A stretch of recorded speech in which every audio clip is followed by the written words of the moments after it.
Myself Monisha V, studying in Sri Venkateshwara College of Engineering from the Department of Information Science. My topic for today is web technology. Let us move towards the introduction part. HTML stands for Hypertext Markup Language. In HTML, it is very important to learn about table creation and HTML forms.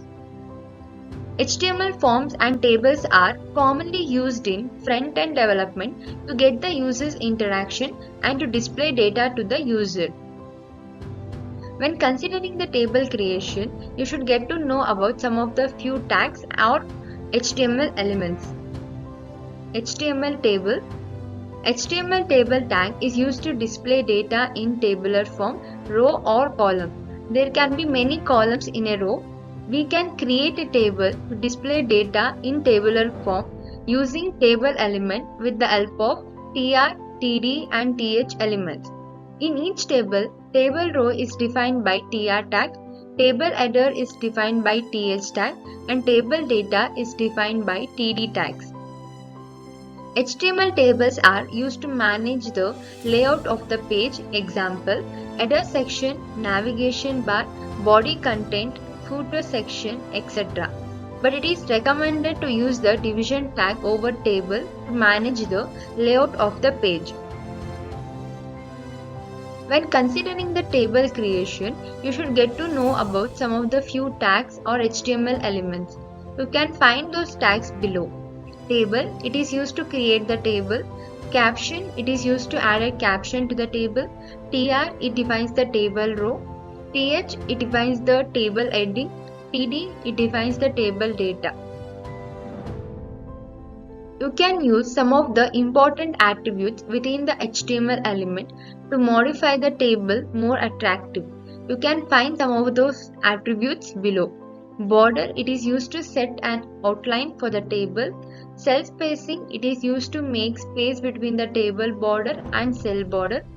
Cell padding, it is used to make space between the cell border and cell data. Align, used to give alignment to the table. Here is a sample code for you to get an idea.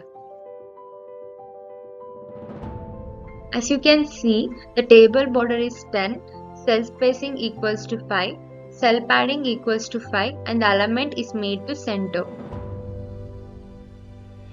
HTML forms. HTML forms are mainly used to collect information from the user. In HTML forms, we should know about the text box, password box, text area, radio button, checkbox, drop-down list box, drop-down list array, submit button and reset button. In other words, forms a container that contains input elements like text, email, number, radio buttons, checkboxes, submit buttons, etc.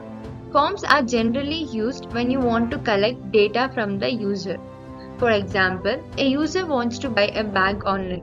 So he or she has to first enter their shipping address in the address form and then add their payment details in the payment form to place an order. Forms are created by placing input fields within paragraphs, formatted text, lists and tables. This gives considerable flexibility in designing the layout of forms. Here are some HTML form tags. Text box, it is used to collect information in a single line. Password box, to get the user's password. Text area, used to get information in multiple lines. Radio button, used to select a single option from a few options. Checkbox, used to select multiple options from a few options. Drop-down list box, to select a single option when there are many options. Drop-down list array, to select multiple options when there are many options. Submit button, to submit the data collected from the user to the server page. Reset button, to clear the collected details from the browser. We can collect details from the user by using the form tag in HTML. Within the form tag input, tag is used to inform about the data collection sources. We use commonly two attributes within the form tag. Method, it informs the way of sending data to another page. Action, it informs about the target page where the information should be sent. Within the input tag, also some attributes can be used to get more advantage. Name, it shows the reference name for the data collected. Value, it is used to display a piece of text information on the button. You can get a better idea from the following sample codes and outputs. As you can see, the form method equals to post and action is example 10.php. The first name, last name and the input name and the value should be given inside the form. Introducing forms. Forms provide an alternative way to interact with the web server. Forms provide a much richer mechanism. Using a form, the user can enter text, choose items from list and click buttons. Typically, programs running on the server will take the input from HTML forms and do something with subsequent HTML based on that input. There were controls for entering text, control for choosing from a list, buttons, checkboxes, and radio buttons.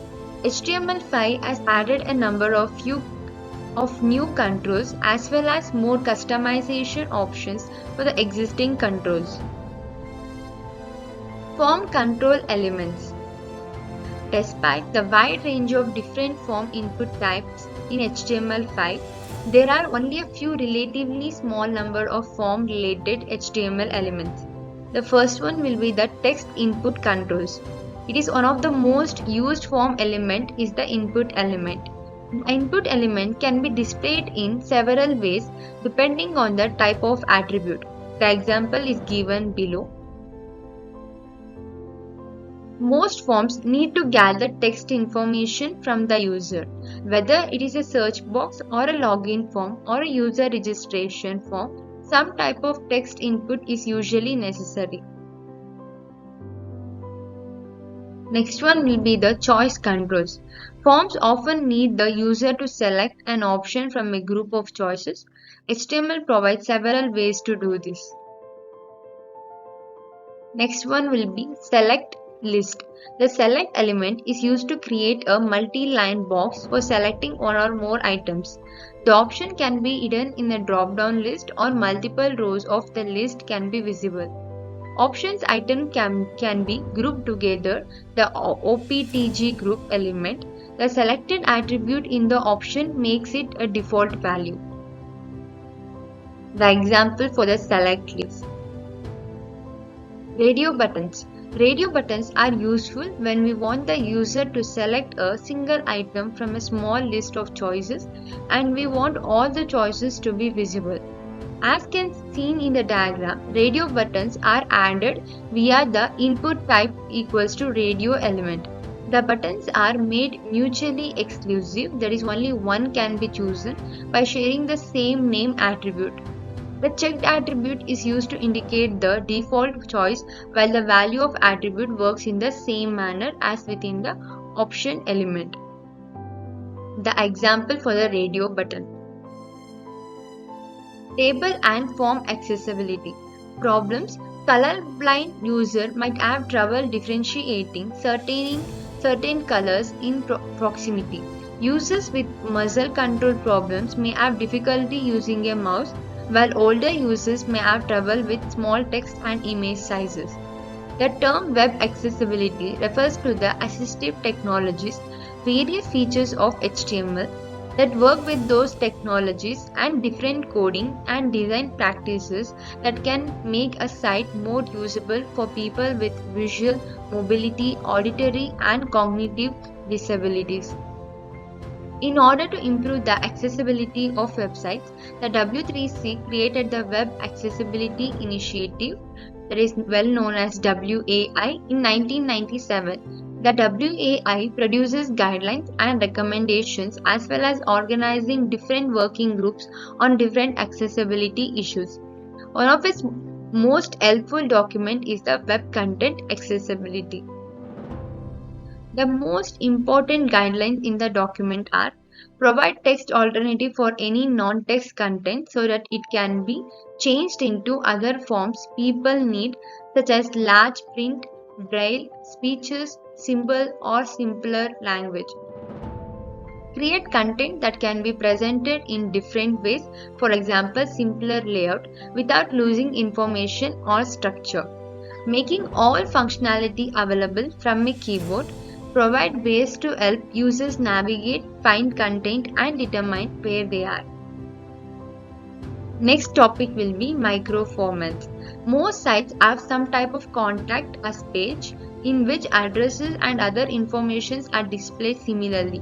Many sites contain a calendar of upcoming events or information about products or news. The idea behind micro formats is that if this type of common information were tagged in similar ways, then automated tools will be able to gather and transform it. Thus, a microformat is a smaller pattern of HTML markup and attribute to represent common blocks of information such as people, events, and news stories, so that the information in them can be extracted and indexed by software agents. Figure illustrates this process. One of the most common microformat is HCAD, which is used to semantically mark up contact information for a person. Google Maps search results now make use of the HCAD microformat. This is the diagram for the HCAD microformat. Normal flow. Normal flow, which refers here to how the browser will normally display block level elements and inline elements from the left to right and from top to bottom.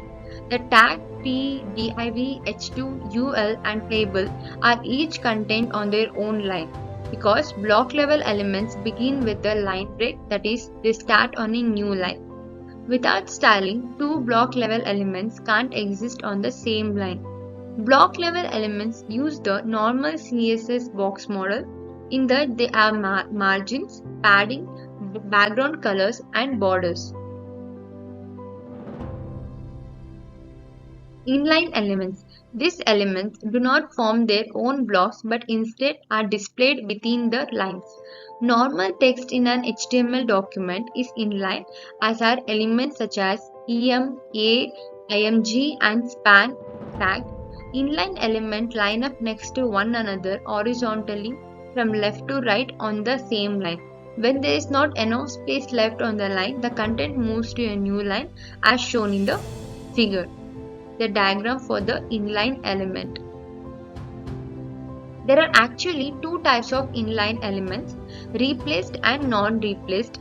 Replaced inline elements, these are the elements whose content is defined by some external resource such as an image and the various form element. Replaced inline elements have a width and height that are defined by the external resource. Non-replaced inline elements, these are the elements whose content is defined within the document, which includes all the other inline elements. Width of these elements are defined by their content and by other properties such as font size and letter spacing. The width property is ignored, as are the margin top, margin bottom and the height. Positioning element. It is possible to move an item from its regular position in the normal flow and even move an item outside of the browser viewport so it is not visible, or to position it so it is always visible in a fixed position while the rest of the content scrolls. The position property is used to specify the type of positioning, and the possible values are shown in table. The left, right, top and bottom properties are used to indicate the distance of the element moved. The effect of these properties varies depending upon the position property. These are the positioning elements: absolute, fixed, relative and static. Relative positioning. Relative positioning, an element is displaced out of its normal flow position and moved relative to where it would have been placed. The other content around the relatively positioned element remembers the element's old position in the flow. Thus, the space element will have occupied is preserved as shown in the figure. The position element now overlaps other content, that is the P element following the figure element, does not change to accommodate the moved figure. Absolute positioning. When an element is positioned absolutely, it is removed completely from normal flow. Thus, unlike with the relative positioning, space is not left for the moved element as it is no longer in the normal flow. Its position is moved in relation to its container block. In the example shown in figure, the container block is the body element. Like with the relative positioning example, the moved block can now overlap content in the underlying normal flow. A moved element via absolute position is actually positioned relative to its nearest position ancestor container, that is a block level element whose position is fixed, relative or absolute. In the example shown in figure, the fig caption is absolute position, which happens to be its parent. Liquid layout. The second approach to dealing with the problem of multiple screen size is to use a liquid layout, also called a fluid layout. In this approach, widths are not specified using pixels but percentage values. CSS are a percentage of the current browser width, so a layout in which all widths are expressed as percentage should adapt to any browser size as shown in figure. Advantage: it adapts to different browser size, so there is neither wasted white space nor any need for horizontal scrolling. Disadvantages of liquid layout: liquid layouts can be more difficult to create because some elements such as images have fixed pixel sizes. As the screen grows or shrinks dramatically, in that the line length may become too long or too short. Other layout approaches. While the fixed and liquid layouts are the two basic paradigms for page layout, there are some other approaches that combine the two layout styles, that is hybrid layout, combination of pixels and percentages. Fixed pixel measurements might make sense for a sidebar column containing mainly graphic advertising image that must always be displayed and which always are the same width. But percentage would make more sense for the main content or navigation area, with perhaps minimum and maximum size limits in pixels set for the navigation areas. CSS frameworks. A CSS framework is a pre-created set of CSS class or other software tools that make it easier to use and work with CSS. There are two main types of CSS framework: grid system and CSS preprocessor. Grid system make it easier to create multi-column layouts. There are many CSS grid systems. Some of the most popular grid system, Blueprint and 960.js. Print designs typically use grids as a way to achieve visual uniformity in a design. In print design, the very first thing a designer may do is to construct, for instance, A5 or 7 grid in a page layout program like InDesign or QuarkXPress. The rest of the document, whether it be text or graphics, will be aligned and sized according to the grid as shown in the figure. CSS preprocessor. CSS preprocessor are tools that allow the developers to write CSS that takes advantage of programming ideas such as variables, inheritance, calculations, and functions. A CSS preprocessor is a tool that takes code written in some type of preprocessed language and then converts that code into normal CSS. The advantage of a CSS preprocessor is that it can provide additional functionalities that they are not available in CSS. One of the best way to see the power of a CSS processor is with colors. For instance, in figure, the background color of the box class, the text color in the footer element, the border color of the file set, and the text color for the placeholder text within the text area element might all be set to 796D60. The trouble with regular CSS is that when a change needs to be made, then some type of copy and replace is necessary, which always leaves the possibility that a change might be made to the wrong elements. Similarly, it is common for different site elements to have similar CSS formatting. For instance, different boxes to have the same padding. Again, in normal CSS, one has to use copy and paste to create that uniformity. This will be the whole program code for the CSS preprocessor. Thank you.